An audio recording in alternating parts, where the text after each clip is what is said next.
बिल्कुल मैं जाने को तैयार हो गई थी, क्योंकि उन्होंने बातें ऐसी करी थी जिससे हमारा मन टूट गया था। हमने कहा भी जब तुम पैसा ही नहीं दे रहे, गामराम का काम होता है भंडारा करना, तो देख साधु अपने पल्ले से कहां से कर देगा।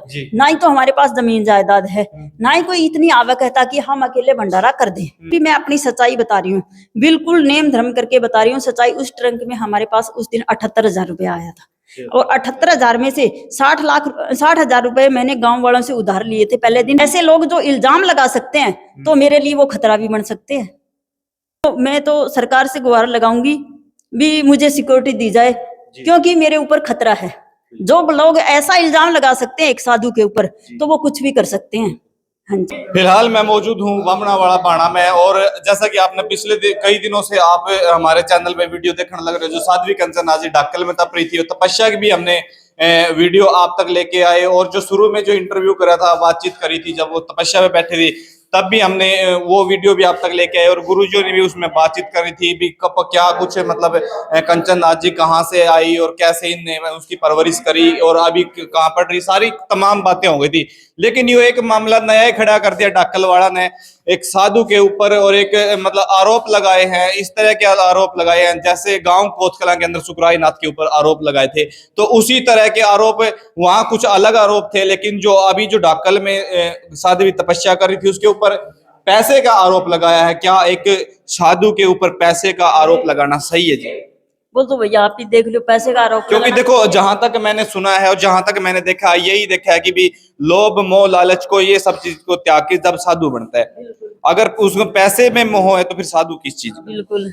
और वो फिर आपके ऊपर ये आरोप लग रहा है, ये कितना सही है? ये मैं फिर मीडिया के सामने आने का कारण भी मेरा यही है कि मैं अपने आप को यानी साबित कर सकूंगी मैंने कहा यानी पैसा खाया है।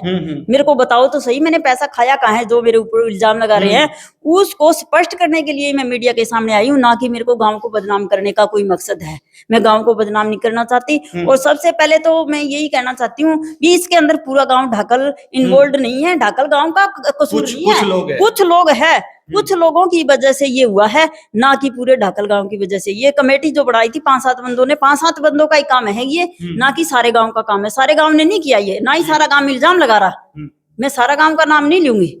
ये जो कुछ लोग बताए जा रहे हैं, ये वही लोग हैं जो वहां पे अपनी तानाशाही दिखा रहे थे, जो पत्रकारों के साथ में उन्हें बदसलूकी करने का भी काम किया था। बिल्कुल सब कुछ किया था उन्होंने, हमारे साथ भी बहुत तानाशाही हुई है बीच में, लेकिन हम चुप इसीलिए थे कि किसी तरह से शांति से ये भंडारा हो जाए। हम इसीलिए चुपचाप उनकी सब कुछ सहन कर रहे थे। अच्छा, एक सुनने में ये भी आया था कि मतलब जो ढक्कल गांव का जो सरपंच है उसने भी मतलब ये बोला था कि अभी आप कहीं नहीं जाओगे, हम यहीं पे एक कमरा बनाएंगे और लैट्रिन बाथरूम की सुविधा आपको यहीं उपलब्ध करवा देंगे। इसमें कितनी गांव वालों से जब बात हुई थी तो तब ये कह रहे थे कि कंचननाथ को आपको यहाँ छोड़ना पड़ेगा। हम भंडारा जब यानी यहाँ लगा रहे हैं, सब कुछ कर रहे हैं कंचननाथ के लिए, तो कंचननाथ को यहाँ छोड़ना पड़ेगा। तो मैंने कहा भी कंचननाथ अगर यहाँ छोड़ेंगे तो सबसे पहले तो उसको यानी रहने की सुविधा चाहिए, कमरा भी चाहिए, लैट्रिन बाथरूम भी चाहिए। तो बोले ठीक है यहाँ भी कमरा भी हम बनवा देंगे मिलजुल के, कुछ आप करोगे। तो मैंने कहा चलो कोई नहीं, कर दोगे तो। मैंने 3,000 ईंटें भी मंगवा दी थी। उन 3,000 ईंटों के पैसों के लिए भी उन्होंने मना कर दिया, वो पैसे भी मैंने खुद लगाए हैं। अच्छा, ईंटें कहाँ गिरवाई? ईंटें वहीं पड़ी है। अच्छा। काली माता पे। अच्छा। हाँ जी।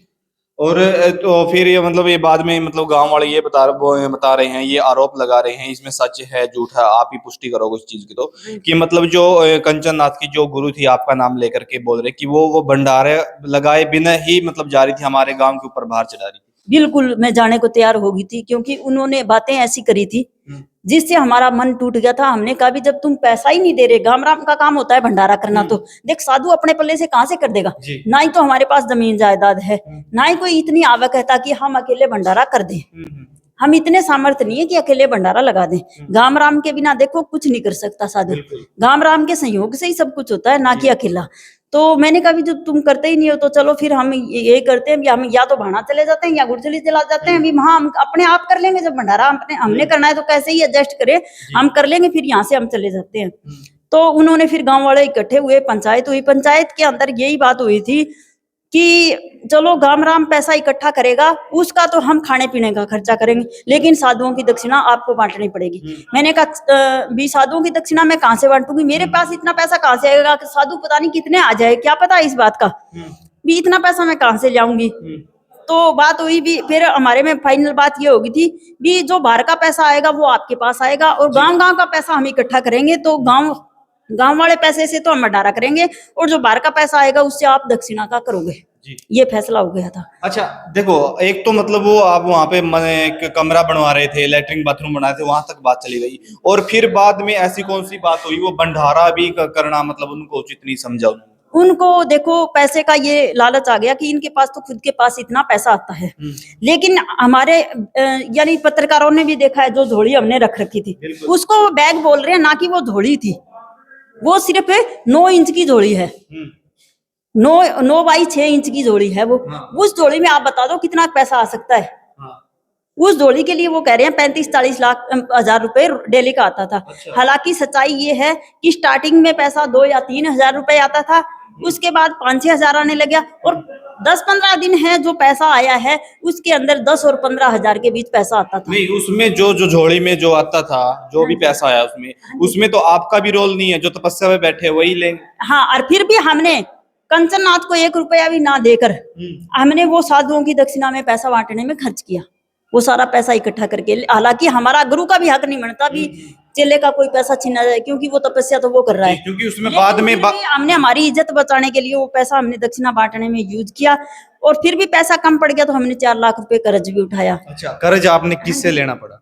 कर्ज हमने देखो बाबा जी ने 1.5 लाख रुपए बाबा जी ने दिलवाए, जो आपके साथ में थे। हाँ जी, और भक्तों से मैंने किसी से और से मंगवाए पैसे, तो वो पैसे लेके मैंने तो देखो इतने साधु देख के दक्षिणा का तो इंतजाम करना। अच्छा, वो आरोप लगा रहे हैं जो सरपंच है वहां के कि मतलब एक वहां पे वो था ट्रक था, उसके अंदर बहुत सारा मोटा पैसा था, वो उन्होंने, मैंने तो पहले भी पर बोला था कि भी वो ट्रक खुलवाओ, लेकिन उन्होंने खोला नहीं। ऐसा क्या था उस ट्रक के अंदर? देखो यहाँ पे पेटी रखी है, एक बार ये दिखा दो, वहां ट्रक था, यहाँ पेटी रखी है, ये दिखा दो। हाँ, ये देखो, ये होता है ट्रंक, ना कि वो वहां रखा था वो ट्रंक होता है। हैं? तो उसमें क्या था जी ऐसा? अच्छा, एक पहली बात तो मंदिर में कोई भी गल्ला खोलते हैं, चाहे गुरुद्वारा है चाहे मंदिर में है, उसमें आपने भी देखा होगा हमेशा से कितना पैसा निकलता है। 30-35 हजार निकल जाएगा, 40 हजार निकल जाएगा, इतना ही पैसा निकलता है, क्योंकि उसमें 10-10, 20-20 के नोट होते हैं, ज्यादा से ज्यादा तो छोटे नोट होते हैं, और ज्यादा से ज्यादा तो कई लोग तो इसी वो जो नोट है ना कड़ाई नहीं चलना ना, वो बाबियाना चढ़ा के जाया कर है, इसे भी नोट आवे हैं। तो यानी पहली बात तो ये थी, उस गुल्लक के अंदर भर के देख लो वो खुले पैसे कितने का आते हैं, वो खुद ही फैसला हो जाएगा कितने पैसे थे उनमें। और लेकिन फिर भी मैं अपनी सच्चाई बता रही हूँ, बिल्कुल नेम धर्म करके बता रही हूँ सच्चाई। उस ट्रंक में हमारे पास उस दिन 78 हजार रुपया आया था, और 78 हजार में से 60 हजार रुपए मैंने गांव वालों से उधार लिए थे पहले दिन, वो 60 हजार तो उनको ही दे दिए थे। उस पैसों में से मेरे पास बचा था जो आपके सामने है। हाँ, यही सच्चाई थी, मैं ये सच्चाई बताने के लिए सामने आई हूँ मीडिया के, ना कि मैं पैसों के लिए सामने आई हूँ। अभी जो जिस तरह का माहौल वहाँ क्रिएट किया जा रहा है, जो आपके ऊपर आरोप लगाए जा रहे हैं, ठीक है, तो मैं ये आरोप भी हटाने के लिए मीडिया के सामने आई हूँ, ना जी। कि मुझे अच्छा, पैसे से मतलब नहीं है। जो आरोप लगाए जा रहे हैं, जिस तरह के मतलब वहां से बयानबाजी की जा रही है, क्या आपको अभी कोई किसी तरह का कोई दिक्कत या परेशानी तो नहीं है, कोई खतरा तो नहीं है किसी तरह का? देखो, खतरा हो भी सकता है, ऐसे लोग जो इल्जाम लगा सकते हैं तो मेरे लिए वो खतरा भी बन सकते हैं। तो फिर तो आप, मैं विश्वास उसके लिए जी, आप उसके लिए क्या गुहार लगाओगे? देखो, मैं तो सरकार से गुहार लगाऊंगी भी मुझे सिक्योरिटी दी जाए, क्योंकि मेरे ऊपर खतरा है। जो लोग ऐसा इल्जाम लगा सकते हैं एक साधु के ऊपर, तो वो कुछ भी कर सकते हैं। हाँ जी, बिल्कुल। तो जैसा कि आपने देखा, और जो गुरुजी साथ में मौजूद हैं, इनसे बातचीत करी, और ये जितने भी सवाल जवाब किए, इन्होंने बिल्कुल बेझिझक सभी के सवालों के जवाब इन्होंने दिए। और आपका इसके बारे में क्या मानना है, आपकी क्या कुछ राय, एक प्रतिक्रिया सभ्य कमेंट के माध्यम से जरूर दीजिए। मिलते हैं किसी नेक्स्ट वीडियो में, तब तक के लिए नमस्ते, प्रणाम।